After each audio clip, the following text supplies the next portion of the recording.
ഇന്നത്തെ കറൻസി നിലവാരം.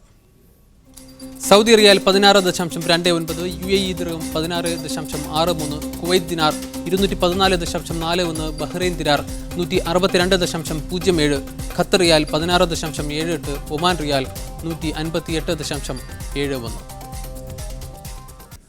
മന്ത്രിസഭാ പുനഃസംഘടനാ ചർച്ചകൾക്ക് ശേഷം KPCC പ്രസിഡന്റ് രമേശ് ചെന്നിത്തല തിരുവനന്തപുരത്തെത്തി. തനിക്ക് പ്രവർത്തകർക്കും ജനങ്ങൾക്കുമിടയിലുള്ള സ്ഥാനത്തിന് ആര് വിചാരിച്ചാലും ഇളക്കം തട്ടില്ലെന്ന് ചെന്നിത്തല പറഞ്ഞു. മന്ത്രിസഭാ പുനഃസംഘടന സംബന്ധിച്ച് തന്റെ അഭിപ്രായം അംഗീകരിച്ച ഹൈക്കമാൻഡിനോട് നന്ദിയുണ്ട്. പാർട്ടി പ്രവർത്തനവുമായി മുന്നോട്ടു പോകുമെന്നും ചെന്നിത്തല തിരുവനന്തപുരം വിമാനത്താവളത്തിൽ മാധ്യമപ്രവർത്തകരോട് പറഞ്ഞു. KPCC പ്രസിഡന്റായി തുടരണമെന്നുമുള്ള എന്റെ ആവശ്യം അംഗീകരിച്ച ആരാധ്യയായ കോൺഗ്രസ് പ്രസിഡന്റ് സോണിയാഗാന്ധിയോടുള്ള കടപ്പാട് ഞാൻ വ്യക്തമാക്കട്ടെ. ഒരിക്കൽ കൂടി കേരളത്തിലെ ജനങ്ങളുടെ മനസ്സിലും പാർട്ടി പ്രവർത്തകരുടെ മനസ്സിലും എനിക്കൊരു സ്ഥാനമുണ്ട് എന്ന് ഞാൻ വിശ്വസിക്കുന്നു. ആ സ്ഥാനം ആര് വിചാരിച്ചാലും തകർക്കാൻ കഴിയുന്ന ഒന്നല്ല. തന്റെ അടക്കമുള്ളവരുടെ ഫോൺ ചോർത്തിയതിനെക്കുറിച്ച് സമഗ്ര അന്വേഷണം വേണമെന്ന് PC ജോർജ് ആവശ്യപ്പെട്ടു. ഫോൺ ചോർത്തിയ നടപടിക്കെതിരെ കോടതിയെ സമീപിക്കുമെന്നും PC ജോർജ് കോട്ടയത്ത് പറഞ്ഞു. താനടക്കമുള്ള നിരവധി ജനപ്രതിനിധികളുടെ ടെലിഫോണുകൾ ചോർത്തുന്നുണ്ടെന്ന് തോമസ് ഐസക്. ഈ മനുഷ്യാവകാശ ലംഘനത്തിനെതിരെ സിവിൽ കോടതിയെയും മനുഷ്യാവകാശ കോടതിയെയും സമീപിക്കും. ഇത് നിയമസഭയോടുള്ള അവഹേളനമാണ്. ഈ പോലീസ് രാജിന് നേതൃത്വം നൽകുന്നവർ അടുത്ത സർക്കാർ വരുമ്പോൾ ശിക്ഷിക്കപ്പെടുമെന്നും ഐസക് പറഞ്ഞു.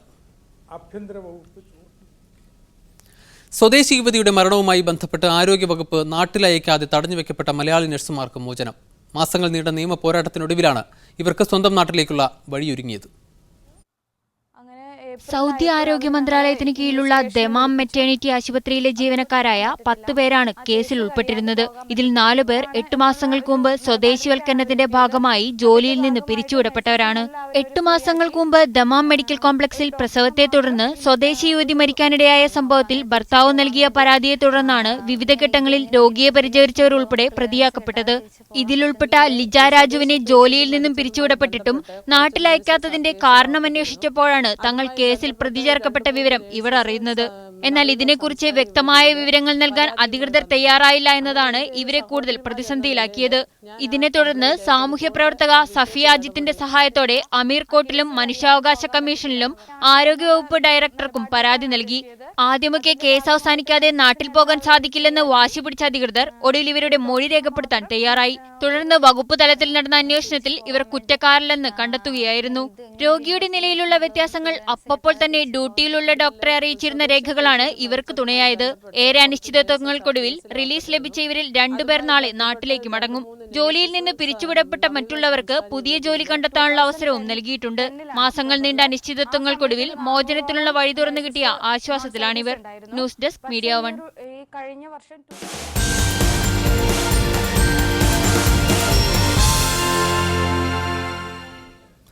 കീടനാശിനികളും രാസവളവും ഉപയോഗിക്കാതെ പച്ചക്കറി കൃഷി ലാഭകരമായി ചെയ്യാൻ പറ്റുമോ എന്ന് ചോദിച്ചാൽ വയനാട് പുൽപ്പള്ളി, കവനഗിരി, പാലാപ്പുളിക്കൽ ഷാജി പറയും തീർച്ചയായും നടക്കുമെന്ന്. 2.5 ഏക്കർ സ്ഥലത്ത് നടത്തിയ പച്ചക്കറി കൃഷി അത്രയേറെ വിളയാണ് ഷാജിക്ക് സമ്മാനിച്ചത്. 18 ഏക്കർ സ്ഥലമുണ്ട് ഷാജിക്ക്. മുഴുവൻ സ്ഥലത്തും ജൈവകൃഷി നടത്തുന്നതിനാൽ 10 വർഷമായി ഇതിനുള്ള സർട്ടിഫിക്കറ്റും ലഭിച്ചു. പ്രതീക്ഷിക്കാത്ത വിജയമാണ് പച്ചക്കറി കൃഷിയിൽ ലഭിച്ചത്.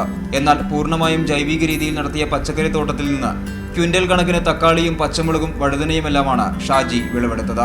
ലാഭകരമാണോ എന്ന് ചോദിച്ചാൽ ഓർഗാനിക് കൃഷിക്കാരന് കിട്ടേണ്ട വില കൂടുതലോ അല്ലെങ്കിൽ അങ്ങനെ ഒരു മാർക്കറ്റോ ലഭിച്ചില്ല. എവിടെയൊക്കെ ഉണ്ട് എന്നെല്ലാവരും പറയുന്നു. പക്ഷെ എന്നാൽ പോലും ഞാൻ അതിൽ സംതൃപ്തനാണ്. കാരണം എന്തുകൊണ്ട് ഇങ്ങനെ ചെയ്യുന്നു വെച്ചാൽ ഭ്രാന്തനെന്ന് ചിലരൊക്കെ വിളിച്ചാലും നല്ല സാധനങ്ങൾ ഉണ്ടാക്കി കൊടുക്കാനായിട്ട് സാധിച്ചു എന്നുള്ള ഒരു സംതൃപ്തി അതിനകത്തുണ്ട്. പച്ചക്കറികൾക്ക് പുറമെ പഴവർഗ്ഗങ്ങളാണ് പ്രധാന കൃഷി. ലിച്ചി, സപ്പോട്ട, റംബൂട്ടാൻ, മൂസമ്പി എന്നിങ്ങനെ നീളുന്നു ഈ കൃഷിയിടത്തിലെ പഴവർഗ്ഗങ്ങൾ. തോട്ടം കിളയ്ക്കാതെയാണ് കൃഷിയെടുക്കുന്നത്. വീട്ടിൽ തന്നെ ഉൽപ്പാദിപ്പിക്കുന്ന മണ്ണിര കമ്പോസ്റ്റാണ് വളമായി ഉപയോഗിക്കുന്നത്. കീടനാശിനിയും രാസവളങ്ങളുമില്ലാതെ പച്ചക്കറി കൃഷി ചെയ്യുക എന്നത് ശ്രമകരമാണ്. എന്നാൽ ഈ 2.5 ഏക്കർ സ്ഥലത്ത് നിന്നും ഷാജി വിളവെടുത്തത് ക്വിന്റൽ കണക്കിന് പച്ചക്കറികളാണ്. ക്യാമറ പേഴ്സൺ അനീഷ് കാഞ്ഞങ്ങാടിനൊപ്പം മനേഷ് മൂർത്തി, മീഡിയ 1, വയനാട്.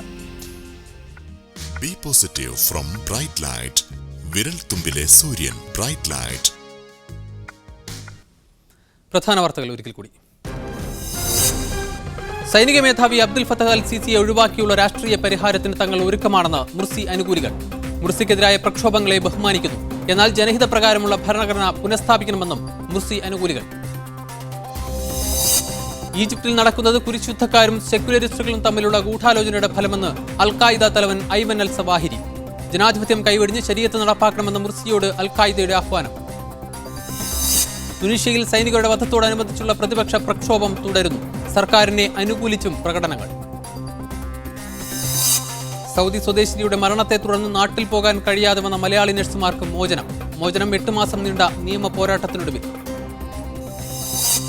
ഡൽഹി ചർച്ചകൾക്ക് ശേഷം രമേശ് ചെന്നിത്തല തിരുവനന്തപുരത്തെത്തി. പാർട്ടി പ്രവർത്തകർക്കിടയിൽ തനിക്കുള്ള സ്ഥാനം നഷ്ടമാകില്ലെന്ന് ചെന്നിത്തല. പാർട്ടി പ്രവർത്തനവുമായി മുന്നോട്ടു പോകും. ന്യൂസ് മിഡിൽ സമാപിക്കുന്നു. Good night.